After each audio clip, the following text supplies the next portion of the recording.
Hello and welcome to the Imprint Weekly Podcast. I'm John Kelly, Senior Editor of the Imprint, a daily news site covering child welfare and youth justice around the country. You can read all of our coverage at imprintnews.org or check us out on Facebook or Twitter at the Imprint News. You can also sign up on our homepage for our free weekly and monthly newsletters.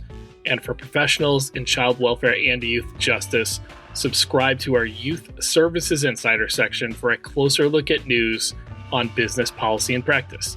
The Imprint Weekly Podcast is also a member of the Safe Camp Audio Network. You can check out our show page and all of Safe Camp's other great podcasts at safecampaudio.org, on the web at safecampaudio, on all social media. On this week's episode, Serita Cox of iFoster joins us to discuss the findings from this year's Voice of the Foster Care Community Survey, which her organization has undertaken for 3 years now. All three of those surveys have mostly honed in on older and former foster youth, 16 to 24, caregivers, a mix of kinship and foster caregivers, and child welfare workers. And the first one in 2022 sort of probed people's assessment of foster care generally in those three categories of people. That was followed in 2023 with a survey that went a little more specifically at things like what leads to children entering foster care, how older youth felt about permanency versus transitional support, and other things like that. Now, Survey 3, which just came out, solicited input from all three of these groups, the current and former foster youth, the caregivers, the workers, on sort of solutions and big ideas, both inside and outside of child welfare, really trying to get at, what do you think of this idea or that one?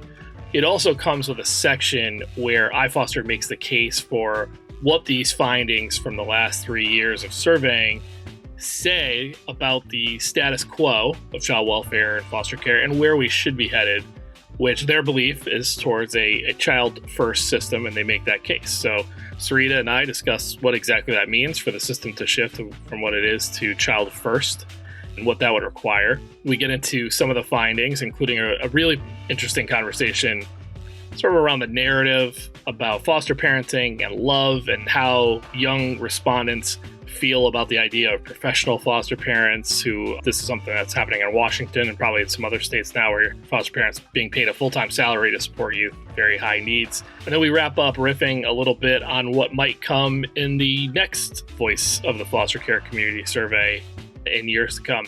We also talk a little bit about what iFoster's been up to in terms of working with AmeriCorps on kind of a new vision to better engage and offer slots to opportunity youth and transition age youth. So we actually tackle that at the top. So that comes before all the conversation about the survey. I will drop a link to the survey in the show notes, but I would definitely recommend that people visit voiceoffostercare.org. That's voiceoffostercare.org. You can get access to all of these surveys and some of the great things that iFoster has kind of built around that on the website. All right, so before we get to my conversation with Serita Cox, just a quick plug for something that our Youth Voices Rising team has coming up here. Pretty cool online conversation will take place on June 11th, 2 p.m. Eastern Time, called Culturally Competent Care. It's going to feature lived experts who have experienced life within families and communities outside of their own cultures and languages. This panel aims to illuminate best practices, emphasizing the importance of creating safe spaces, cultivating culturally competent practitioners, and fostering culturally affirming community spaces, groups, and activities. This event is completely free, and we will drop a link in the show notes for anybody that wants to register. All right, without further ado, here is our conversation with Serita Cox.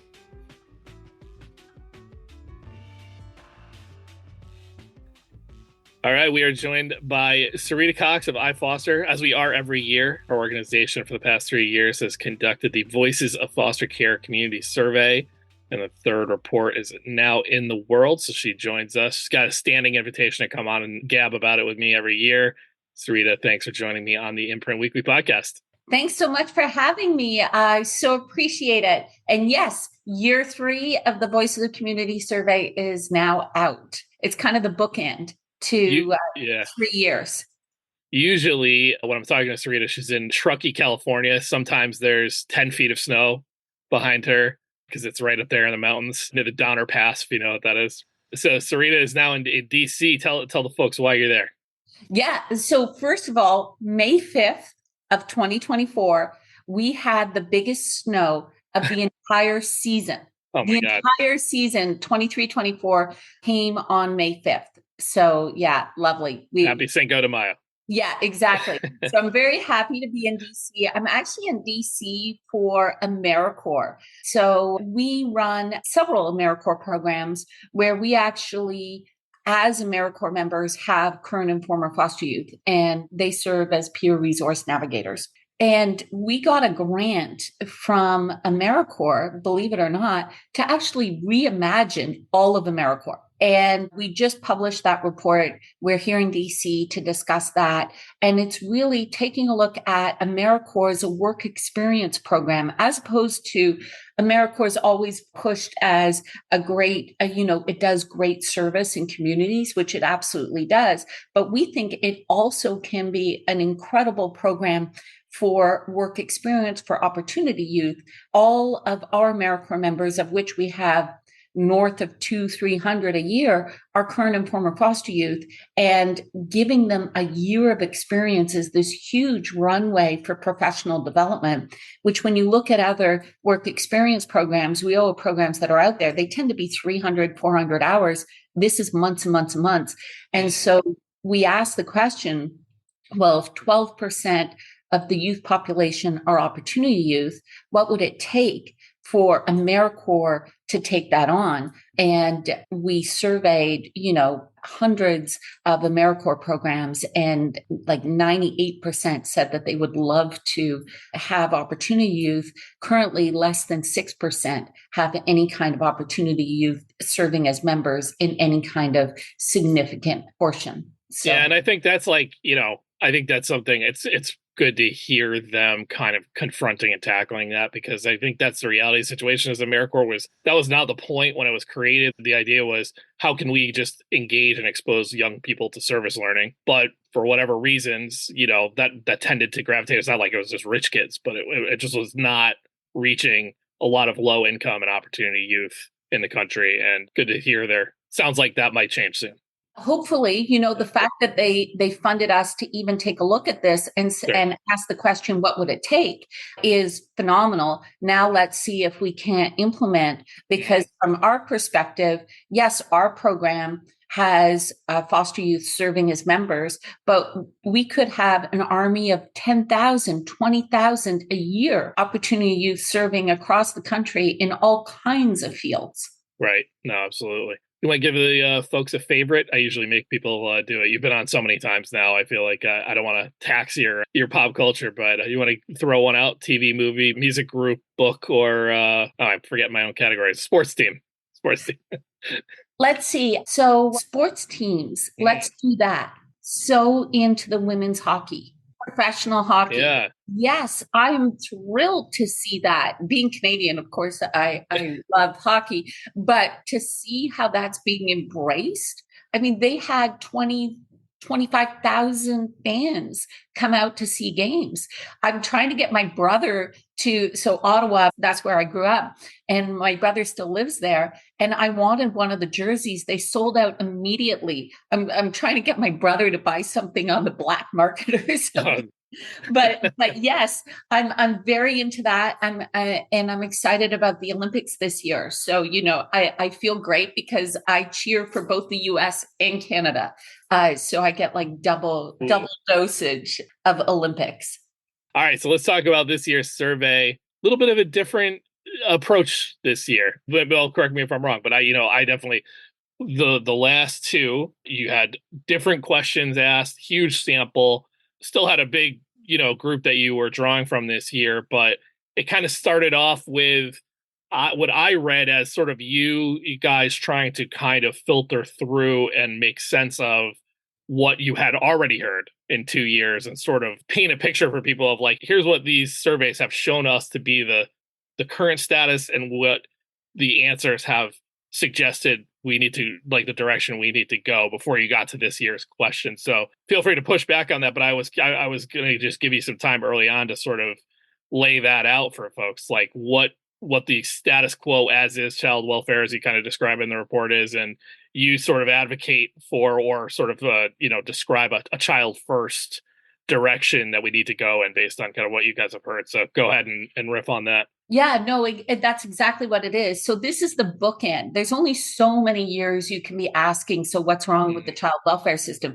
They kind of told us, right? They kind of told us. So the first year really was, tell us what the good, the bad, and the ugly, right? And there was a lot of ugly. The second year was very much around, okay, let's dive into where you say the problems are and what kind of point solutions are there? Like, what are the point solutions?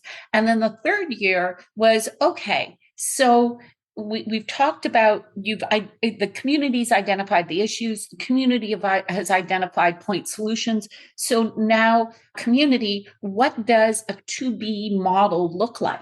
If you could redo child welfare, how would you redo it? And the cool thing about all 3 years is there was high consistency across everybody. It wasn't like we were just looking at a small subset. Everybody says the same thing. It doesn't matter where you are in the country. Doesn't matter if you're a caregiver, frontline worker, current or former foster youth. Everybody kind of comes across saying the exact same thing. And where it all lands and what people constantly refer back to is it's all about child well-being. And you think, well, of course, the child welfare system should be about child well-being, but it actually is not. That's not how it was set up.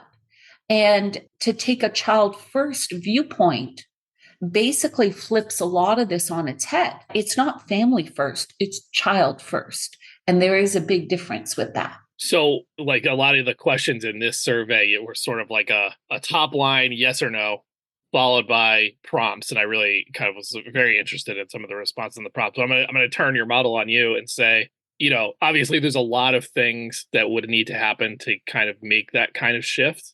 You guys do a good job like laying out your vision for that. But fiscal constraints and time constraints acknowledged in anything policymaking, if somebody said to you, what are the 3 most important things that need to happen to get us from where we are to what you just laid out? What are some of those things? What are the most important concrete steps that need to happen? I think the biggest is what you measure. So right now, what is the goal of child welfare? Is reunification, right? That is the goal of child welfare, is reunification. And you get what you measure. And if you change that measure to be, no, it should be child well-being, and let's define what child well-being is, and let's agree on how we measure it, that's going to drive a lot of changes. So you are what you measure, right? So I think that's the single biggest thing that we can do, is change what we measure. And I'm not saying that reunification isn't a great goal, but it may not be the right goal for every child. That's why child well-being, centering child well-being in everything, is the most important thing. And that's what people say over and over again. It's interesting. I guess I don't think of reunification as the only measure. I think of it more as the priority path of the main measure, which is the permanence, right? Well, so like if you, So anyway, I guess I would think of it as like child well-being as a measure versus total fealty to permanence as a measure. Yeah. But if you ask county and state child welfare, their goal is reunification, which is their way to measure permanency, right?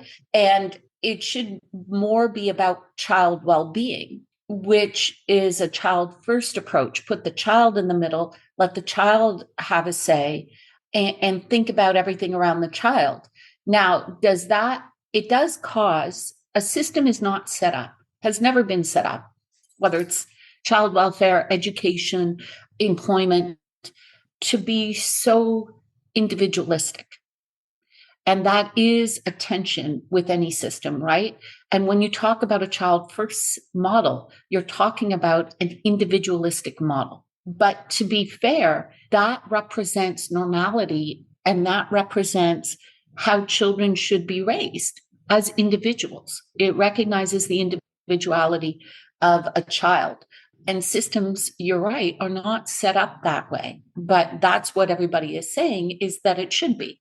Of any system out there, child welfare should be about the individual child and what that individual child needs.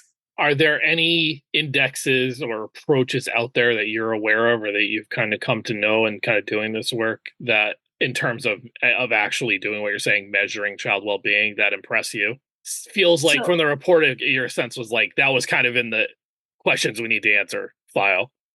Like, how Correct. do we do this? You're saying we need to do it. You're not saying I know how to yet. No, so we think that it's being done in pieces. So when you look out there, you can see case examples of pieces of this coming together, whether that's as simple as an independent living plan done, the 90-day transition plans that are done very focused on individual youth, to the individual education plans. So you can see pieces of it. You can see pieces of normalcy around, giving funds to children every month to do something normal, like extracurricular activities. So there's definitely pieces out there. What there isn't, and what we think needs to happen, is to take a look at these pieces and bring them together in a kind of measurement dashboard sort of way to be able to say, okay, let's not just look at these case examples as pieces, but let's look at it holistically. And I think that's the next phase of this, is to take a look at all of these little case examples that are popping up all over the place and start stitching them together into a more holistic model. It's funny, as you were describing this, it kind of occurred to me for the first time that this has been going on quietly in the juvenile justice space for a long time. We're now on effort 2 in the Office of Juvenile Justice as of 2018, and the reauthorization of kind of the main bill. They again put in what I think will end up being a grant to somebody to come up with a national recidivism rate. And so I think if recidivism is what our kind of like base metric is for our programs and strategies for engaging youth who have, been delinquent or preventing them, like, are working.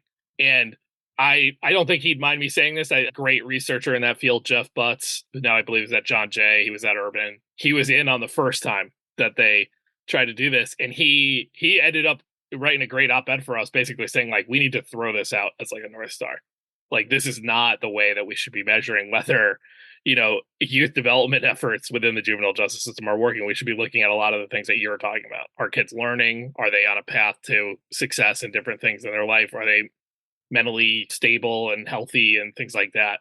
It's harder to measure, I mean, those are more nebulous than look on the record. Did this kid get arrested or not? Is this person in a house with their family or not? Like, it almost feels like that, the case he would make is like that it's not a big deal if that's one of the things that come into a measurement, but it can't be the measurement just in and of itself. The only thing we know is did they happen to get arrested one time in the 2 years after, or what?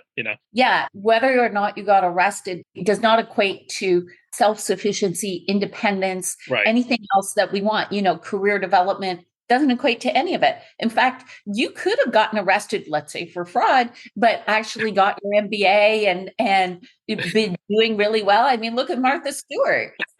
That's such a great pull. I knew you were going there when you said fraud.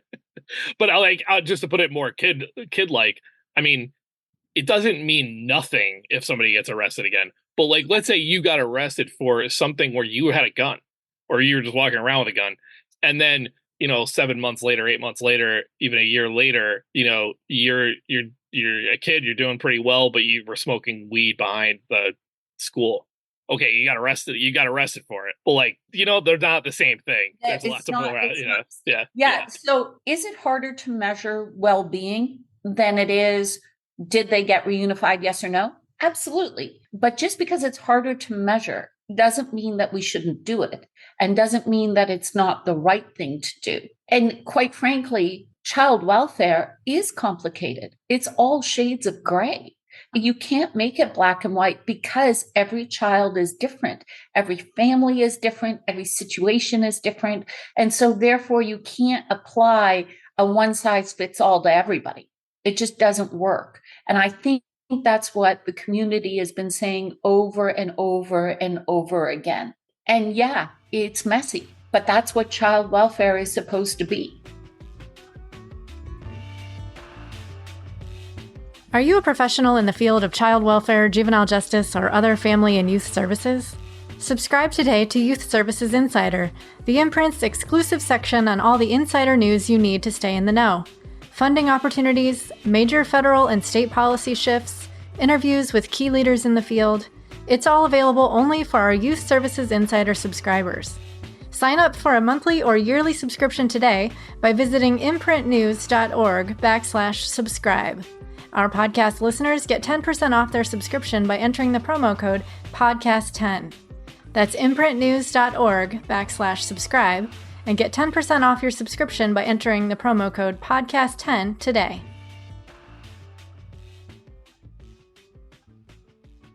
Let's talk about some of the things you guys found in your answers this year. Starting at the beginning, there's kind of like 3 in a row that I thought was really interesting. So, you guys asked, are there things that child welfare can do to assist families in order to prevent removal of kids? Almost, probably the highest response rate of yes, there are.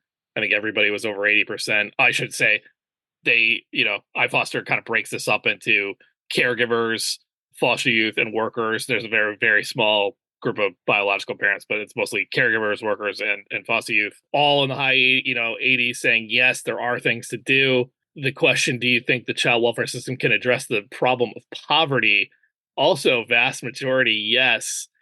And that let's stop there for a minute. That's an interesting response because I kind of felt like people must be interpreting that as to say they can address how poverty comes into the cases and the situations, because surely, child welfare cannot address poverty in and of itself. Big picture. Well, part of that is wishful thinking, right? Yeah, so last year that came out as, the number one reason for entry into foster care is poverty. Not poverty itself, but what happens in families that are poor. The stress on the family. So what they're actually saying is not addressing the poverty, right? Because that's a huge intrinsic problem, but the stress on the family that poverty causes. Can you alleviate the stress on the family? Whether that is by having safety valves where children can go to other families for a period of time. There's other parental supports that can be brought in. There's access to resources, whether it's family resource centers or whatever. So I think it's not so much can you solve the poverty problem as can you mitigate the stress that poverty causes? And like I was saying earlier, a lot of these yes/no questions were kind of followed by prompts to give more kind of just, to riff. And I was really interested in like the thematic breakdown of the 3 groups when it came to this, because you asked, okay, what are some things that if you agree that, the system can do something about poverty on some level, what would you do? And my read of it was current and former foster youth, they're mostly older. Really, their answers were mostly services. It was mental health services, it was substance abuse services, I think, and some things like that. Caregivers gave them a mix of, concrete needs for parents and services. And then the workers, I think, was the most interesting because they put out concrete needs, but then their answers were very rooted in upstream solutions. And I thought that was really interesting. They're the ones basically saying, like, of those 3 groups, the most that, the answers are not always here with us. It's not all about the system. If you want to big picture fix poverty, which we know is driving families into this system, like that's not, don't look at us for that. That's not going to happen here in and of itself. Oh, yeah, because child welfare is on the back end. It's the tail, right? So by the time you've come to the attention of child welfare, those stressors of poverty have already started to happen. What would be awesome is if you could get further upstream, but that's not child welfare's responsibility. Ultimately, if you could go further upstream and alleviate poverty, wouldn't that be wonderful? But the bottom line is, and this is what you're seeing with what the youth and the caregivers are saying is, assuming you've got poverty, how do you mitigate the stress? Yeah, well said. Another one that jumped out, in your opinion, should a biological family receive the same stipend a foster family receives if a biological family adheres to the same accreditation and standards? So here's a few things that I found incredible about the response here. First is almost everybody first off, I will drop a link to the survey. I should have said this like way beforehand. So you can read this for yourself in the show notes. It's good. It's not too long. They do a good job kind of making this palatable, but you guys kind of have to condense the responses here, right? Like I'm sure that there's some way to find all the individual ones, but what I took away from that is almost everybody went directly to interpreting that as stipends for birth parents. They all seemed mostly to have gone right to abuse and the nexus between preventing abuse and these stipends. And obviously, if you read these, you'll see there was a lot of pessimism and skepticism about this concept. And that was really fascinating to me, Sarita, because like as I was reading the question, I assumed that what the reaction would be was a lot about the concept of paying kinship caregivers, relatives, extended family, who are your biological family, on par with other caregivers. And that was just not how people seemed to interpret it. So how did you feel about that response? I wondered, as I was kind of going through it, like, should this have been two questions? Should we get, or, there's always another year. So yeah, you could do it differently, but yeah. So where this stems from is last year, when we were talking about prevention, there was a lot of debate around whether parents should be held to the same standards as foster or kinship parents, right? In terms of reunification, in terms of in order to get supports.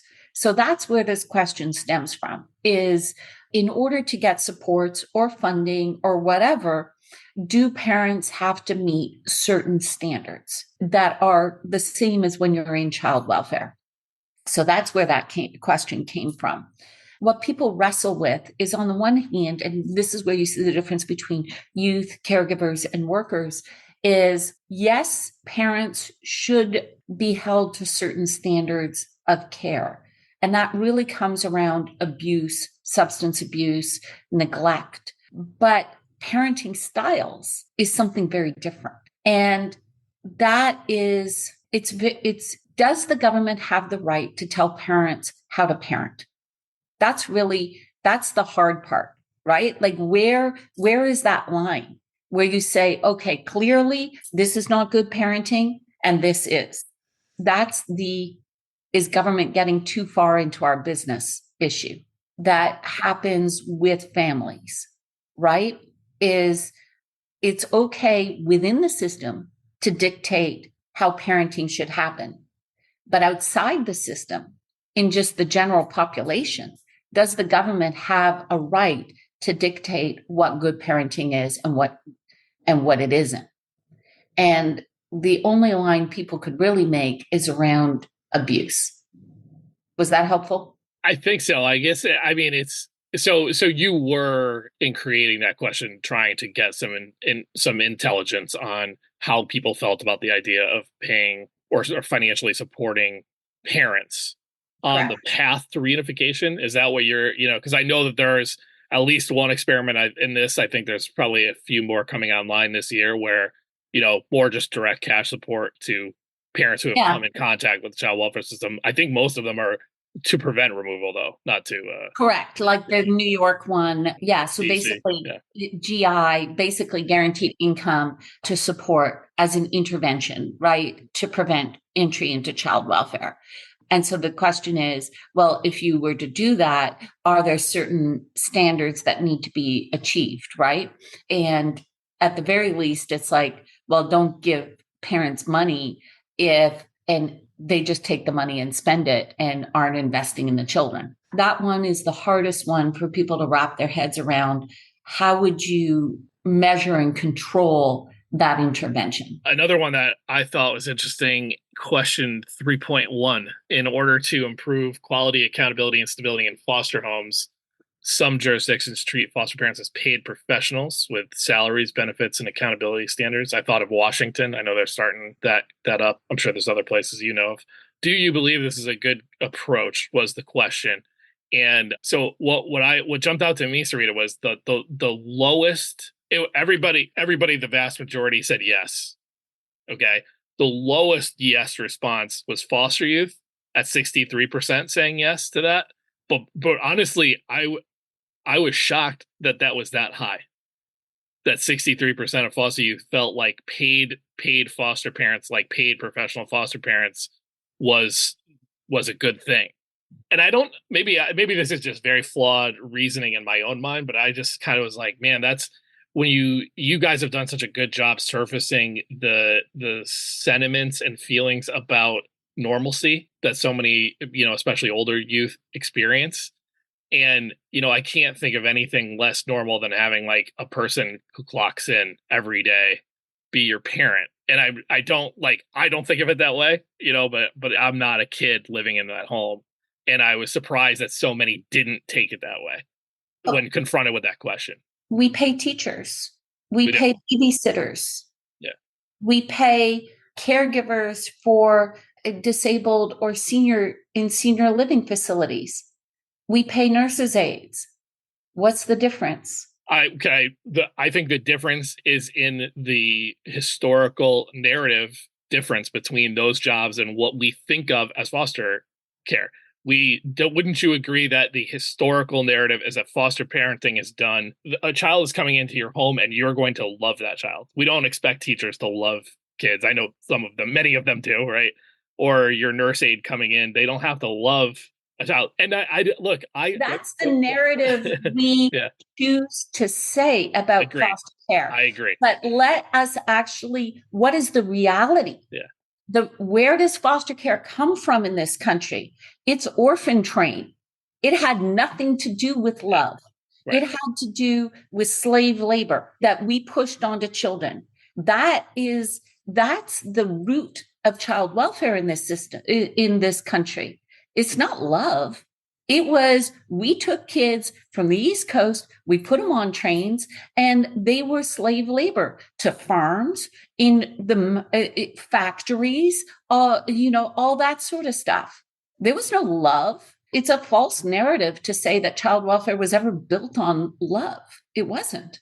And so I think what you're seeing with the way youth are reacting is that they've known that.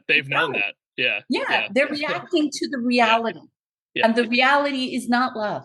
And that's harsh, but that's reality. It's frustrating. Like, at best, maybe it can be like teachers. And maybe it can be like other caregivers, like senior living caregivers. That's what youth are saying. Yeah. They're not expecting love because that's not what the system is.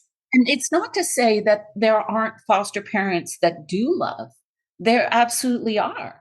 But overall, the system is not set up around love. If it was set up around love, it would be child first. It would be about the child well-being.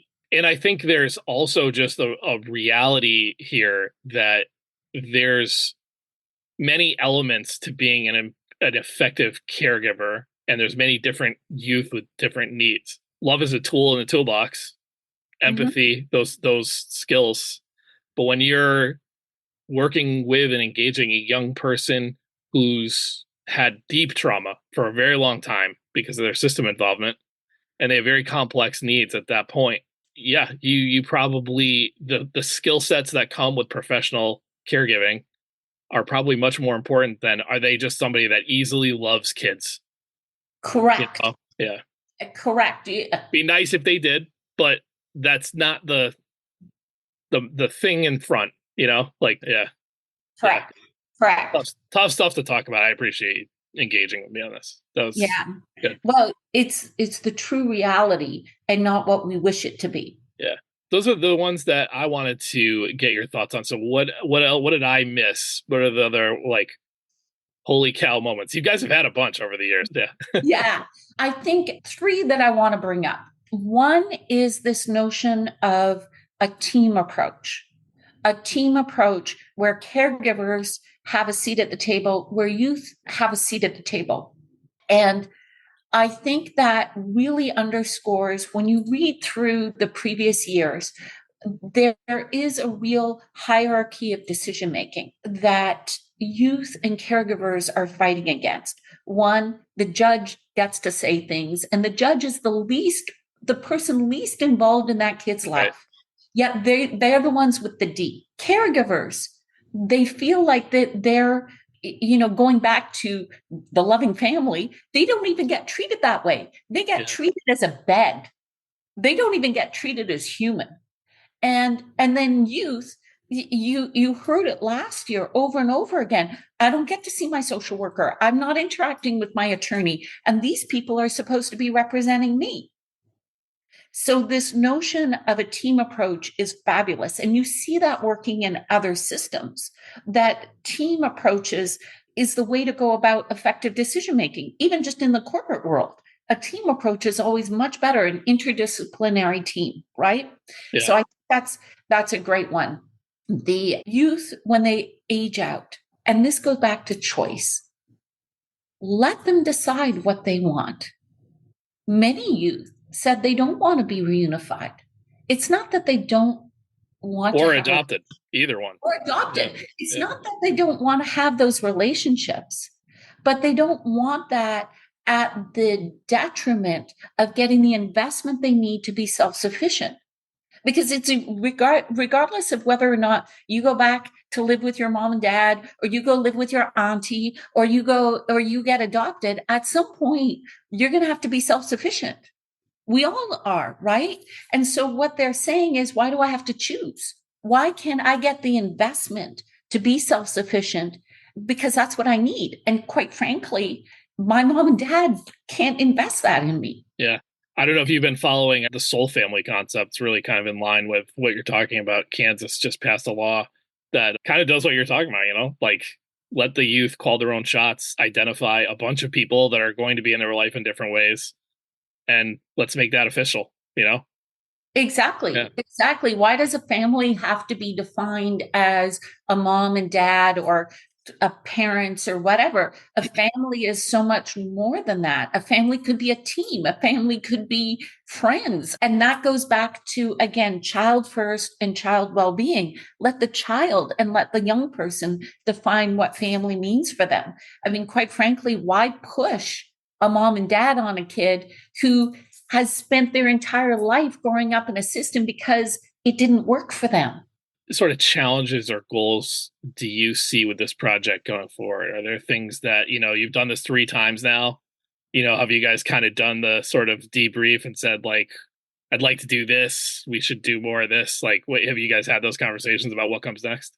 Yeah. So for us, what comes next is to say, okay, if we now have this 2B model, this child first model, if we're going to hold that up and say, this is the ultimate, then let's start measuring how states, localities, different areas of the country are doing against that model.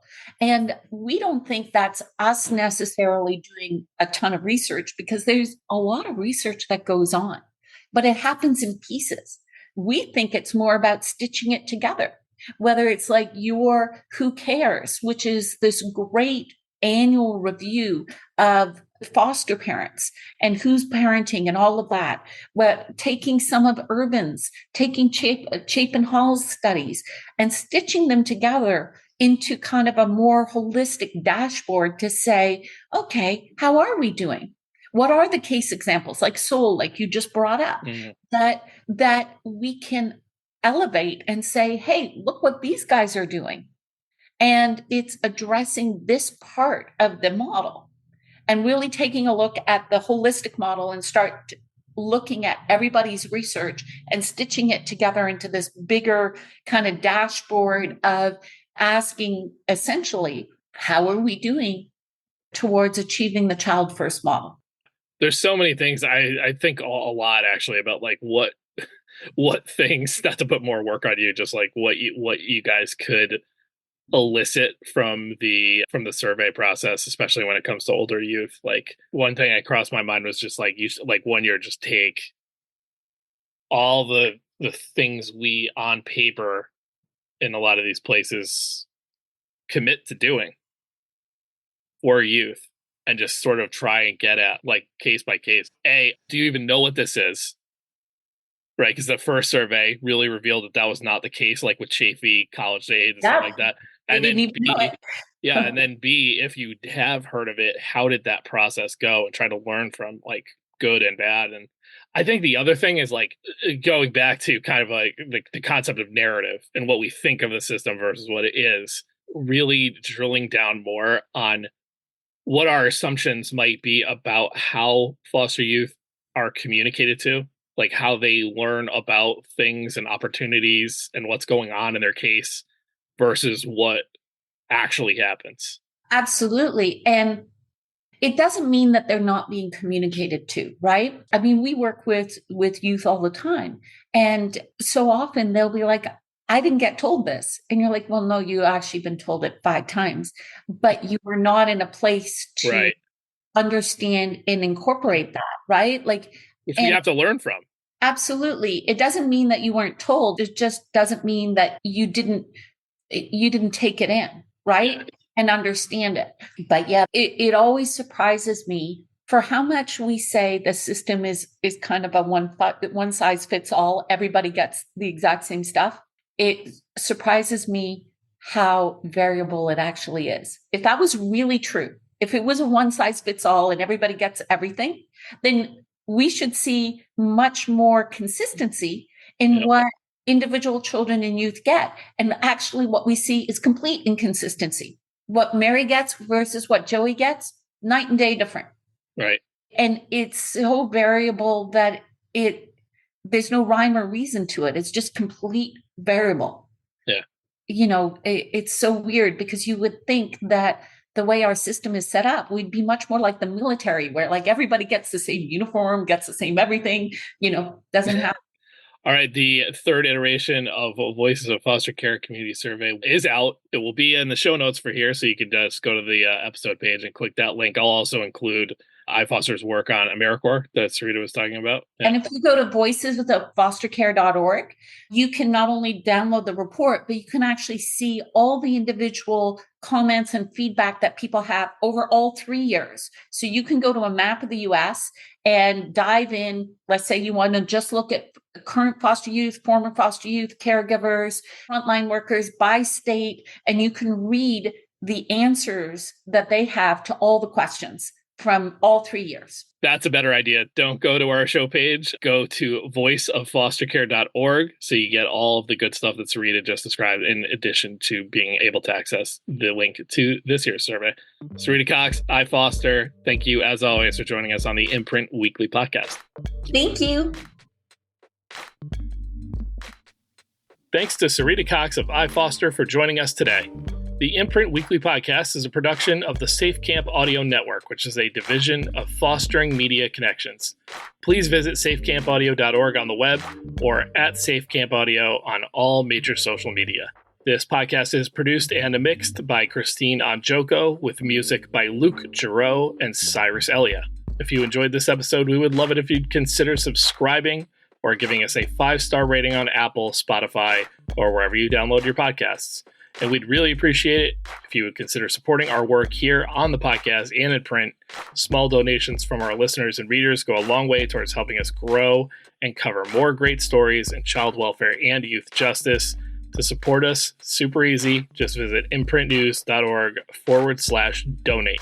You can follow The Imprint on Twitter and Facebook by searching the handle @TheImprintNews, and visit us on the web at imprintnews.org. You can always get us over email at tips@imprintnews.org. I'm John Kelly, and we'll see you next week.